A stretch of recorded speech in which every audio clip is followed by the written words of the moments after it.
দর্শক বন্ধুরা, যারা শিবভক্ত আছেন তারা নিশ্চয়ই ভিডিওটি সম্পূর্ণ দেখবেন।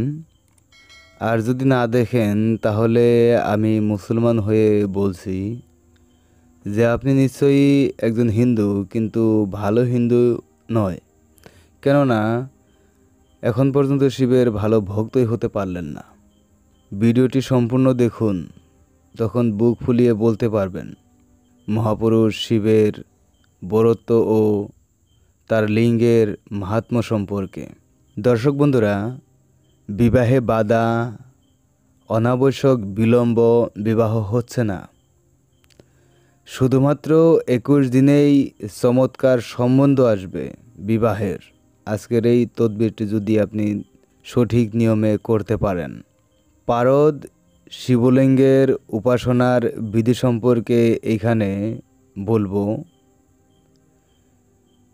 সোমবার বা বৃহস্পতিবার পারদ শিবলিঙ্গ স্থাপন করে নিতে হবে। জল, দুধ, পঞ্চামৃত দ্বারা স্নান করিয়ে পঞ্চপ্রসারে পূজা। এবার বলবো পঞ্চপ্রসার কি। পঞ্চপ্রসার হলো গন্ধ, পুষ্প, ধূপ, দীপ এবং নৈবেদ্য। এই সামগ্রীর দ্বারা পূজা করে নিতে হবে। এবার প্রতিদিন বেলপাতা, অপরাজিতা, ধতুরা আদি দিয়ে 108 বার যেই মন্ত্রটিকে আমি হাইলাইট করে দিয়েছি সেই মন্ত্রটি আপনার পাঠ করে নিতে হবে।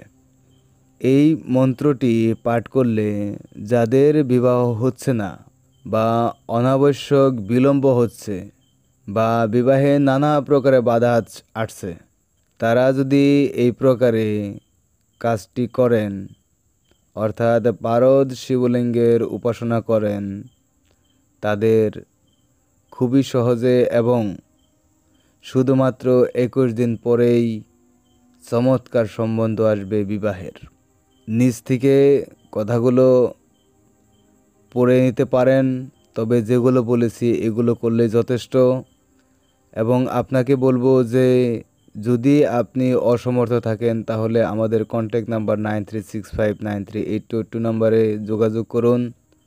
যে কোনো উপায়ে হোক না কেন আমরা আপনার বিবাহের সম্বন্ধ নিয়ে আসব এবং বিবাহ স্থাপন করে দেখিয়ে দেব।